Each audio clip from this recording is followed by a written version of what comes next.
Texas inmates in jail for crimes now hailed as heroes. Thank you for joining us. I'm Cynthia Izaguirre in for Shelley Slater. I'm John McKay. Investigators say that inmates at the Parker County Jail were able to save a jailer's life when he suddenly fell over from an apparent heart attack. And they did all of this while shackled. Channel 8's Jim Douglas live tonight in Parker County, where he spoke to the inmates this afternoon. Jim? John, we haven't heard one quite like this before. A jailer might very well be alive tonight thanks to the inmates he was guarding here at the Parker County Courts building, and they put themselves at some risk to help him. At least 8 prisoners behind a locked door, one armed guard across the room.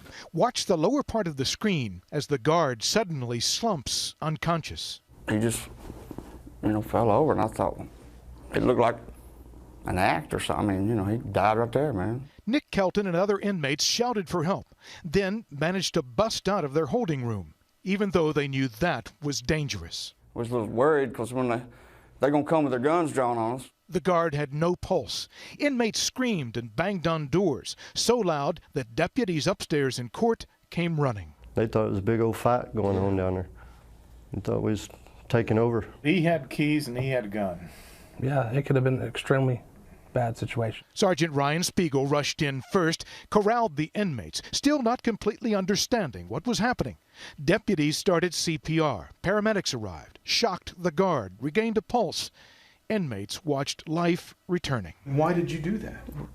That's a good man. He saved his life. Nick Kelton says he's a meth addict facing his 4th trip to prison. Parker County Sheriff's Captain Mark Garnett believes prisoners certainly helped the guard and likely saved him. He could have been there 10, 15 minutes. And before anybody, any other staff, any other sheriff's office or county personnel had walked in there and found him. To show one's true stripes is to reveal character. Nick Kelton and the others went to court expecting to do time, not to give it. It never crossed my mind not to, whether he's got a gun or a badge, if he falls down, I'm going to help him. It seems natural to me. Yeah. The jailer doesn't want to be identified. He is expected to return to work next week. Ironically, that little holding pen that the inmates broke out of to raise the alarm, that's been reinforced so that can't happen again.